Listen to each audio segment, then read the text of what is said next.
Welcome to we are के explainer. Movie की starting में हम एक लेडी पैम वेल्स को देखते हैं जो अपने घर में अकेली रहती हैं। ये एक रेस्क्यू वॉलंटियर है, लेकिन पैम हमेशा से ही अकेली नहीं रहती थी। इस बात का सबूत है उनके घर में लगी दो बच्चियों की पिक्चर्स का।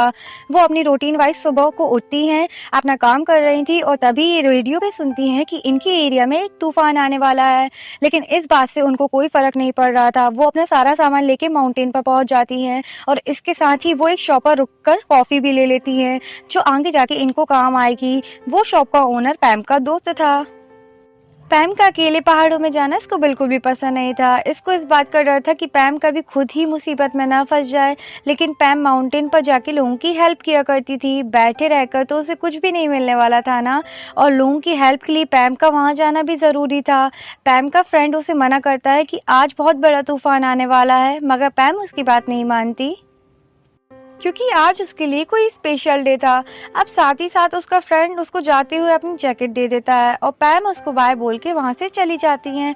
अब पैम पूरे रास्ते भर अपनी कार में गाना सुनते हुए, गाना गाते हुए आगे बढ़ रही थी, जिससे हमें ये पता चलता है कि आज उसका बहुत चिल मूड है या इस खुशी के पीछे बहुत बड़ा दुख छुपा हो सकता है। अब वो ड्राइव करके अपनी डेस्टिनेशन तक पहुंच गई थी।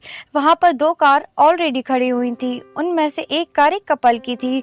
वो पैम को बताते कि हम पहाड़ों में 2 दिन रहने के बाद हाइकिंग करके अब यहाँ से जा रहे हैं।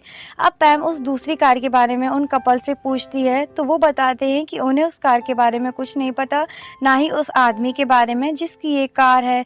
क्या पता वो आदमी भी पहाड़ों में घूमने गया हो और बहुत जल्दी वापस आ जाए। लेकिन उस कपल ने ऊपर तो किसी को भी नहीं देखा था। खैर, वो कपल पैम को बाय बोल के वहां से चले जाते हैं और इसके बाद पैम का सफर भी स्टार्ट हो जाता है। वो धीरे धीरे आगे बढ़ रही थी और तभी उसकी स्टिक वहीं पे टूट जाती है। वो थोड़ा आगे रुककर उस स्टिक को टेप से जोड़ने की कोशिश कर रही थी, पर तब वहां पे धीरे धीरे वेदर खराब हो रहा था। तब पैम वहां से चलना स्टार्ट करती हैं और फिर वहां पे बहुत तेज ठंडी हवाएं चलना भी शुरू हो जाती हैं। पैम एक जगह पे रुक जाती है एक ब्रेक के लिए। अब जब उसका वहां पे ब्रेक खत्म हुआ तब वहां पे बहुत ठंडी और बहुत तेज हवाएं चलने लगी थी, जिसकी वजह से वो अपनी जैकेट पहन लेती है, मगर फिर भी वो बाहर नहीं जाती। अब पैम जब थोड़ी आगे बढ़ती है तो उसको एक बोर्ड मिलता है। उस बोर्ड के पास उसको कुछ फुटप्रिंट्स मिलते हैं।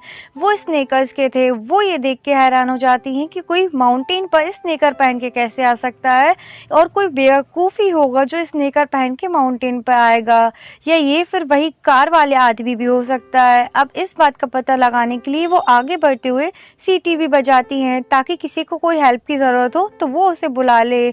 अब जब वो सीटी बजाते हुए आगे बढ़ रही थी तभी वो एक गड्ढे में गिर जाती है। वो गड्ढा काफी ज्यादा गहरा था। वो बहुत कोशिश करती है बाहर आने की। एक बार तो वो बाहर आ जाती है पर वापस उसी गड्ढे में गिर जाती हैं और बेहोश हो जाती हैं। पर कुछ देर बाद जब उनको होश आता है तो वो गड्ढा काफी ज्यादा बर्फ से जमा हुआ था और तूफान भी बहुत तेज था, मगर वो फिर भी एक बार बाहर आने की कोशिश करती है, मगर फिर वो वापस नहीं आ पाती। उनकी हिम्मत टूट चुकी थी। तभी हम देखते हैं कि इसको एक फ्लैशबैक आता है उसकी छोटी बच्चियों का, जहां पर हमें पता चलता है कि वो 2 छोटी बच्चियां ही इसकी बेटी थी। अब दोबारा से वो अपने अंदर हिम्मत पैदा करती है और फाइनली वो गड्ढे से बाहर आ जाती है। उसको काफ़ी ज़्यादा प्यास भी लगी थी, लेकिन उसकी बोतल में पानी बिल्कुल भी ख़त्म हो चुका था। अब उसको ऐसे ही रहना था। जाने से पहले वो गड्ढे को बर्फ़ से भर देती है ताकि कोई और उस गड्ढे में ना फंस पाए। अब जब वो आगे जाती है तो आगे जाके उसको एक आदमी नज़र आता है जो बड़े ही आराम से तूफान के बीच में बैठा हुआ था। वो पास जाके देखती है तो वो हैरान हो जाती है। उस आदमी ने शॉर्ट्स पहनी हुई थी। ऐसा लग रहा था वो पहाड़ पे नहीं बल्कि बीच में आया हो। उस आदमी की हालत बहुत ज़्यादा खराब हो चुकी थी। वो बिल्कुल फ्रीज हो चुका था। पैम उस आदमी से कई सवाल पूछती है, लेकिन वो आदमी उसका कोई रिस्पॉन्स नहीं देता। तभी पैम उसका नाम जॉन रख देती हैं। अब पैम ही उसको नीचे तक लेके जाएगी।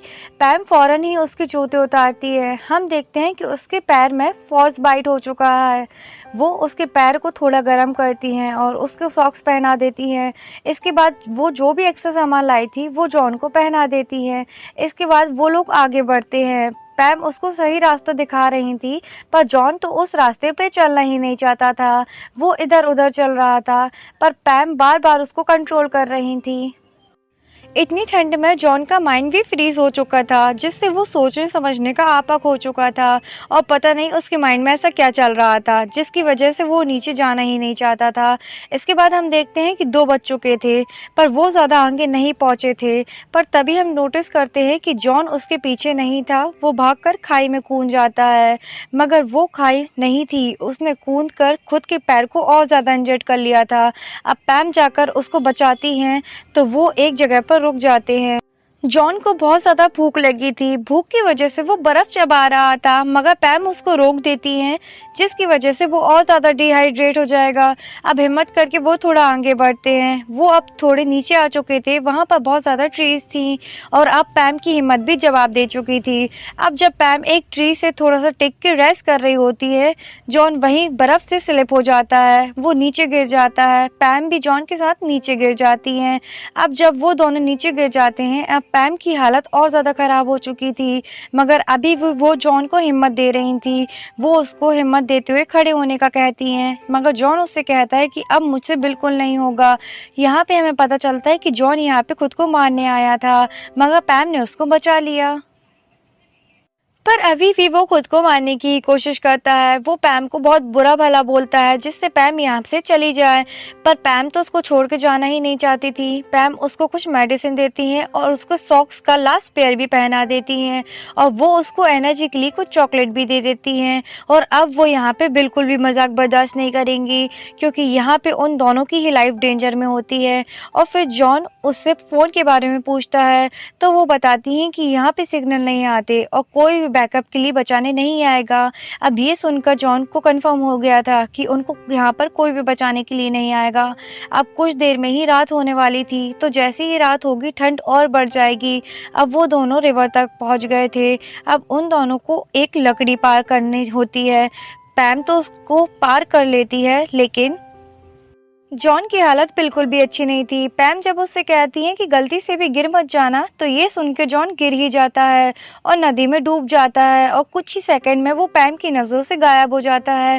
पैम वहाँ पे बहुत ज़्यादा रोने लगती हैं। वो गिल्टी से भरी हुई थी, क्योंकि वो एक बेगुनाह जान को नहीं बचा पाई। अब रोते हुए जब वो आगे बढ़ती हैं, तब वो देखती हैं कि नदी के पास जॉन पड़ा है। पानी ने उसे किनारे पे लाके छोड़ दिया था। पैम उसे पानी से निकालती हैं और वो अभी भी जिंदा था। वो दोनों एक दूसरे को देख के बहुत खुश होते हैं। जॉन को हिम्मत देती हैं पैम। जॉन भी होश में आ जाता है। अब ऑलमोस्ट रात हो चुकी थी, लेकिन पैम उसे अभी भी हिम्मत दे रही थी कि उनकी मंजिल दूर नहीं है, वो हिम्मत ना हारे। वो जॉन से गाना गाने को कहती हैं ताकि उसका ध्यान लगा रहे और वो हिम्मत ना हारे और वो टायर्ड फील ना करे। तभी वो अपनी बेटियों को याद करती हैं। खैर, वो धीरे धीरे चलते चलते रोड पे आ जाते हैं। वहाँ से एक कार निकल रही थी। ये दोनों उस कार को आवाज़ लगाते हैं, लेकिन कार तो इनकी आवाज़ ही नहीं सुनती है। वो वहाँ से चली जाती है। उनको एक बचने की उम्मीद मिली थी, पर यहाँ पर वो भी चली गई थी। जॉन यहाँ पे गुस्से में आ जाता है, लेकिन अब यहाँ पे टेंशन लेने वाली बात भी नहीं थी, क्योंकि वो रोड तक तो आ ही गए थे। वो अपनी कार तक भी पहुंचने वाले थे और कुछ दूर चलने के बाद वो लोग कार तक पहुंच ही गए थे और इनका मिशन पूरा ही हो गया था।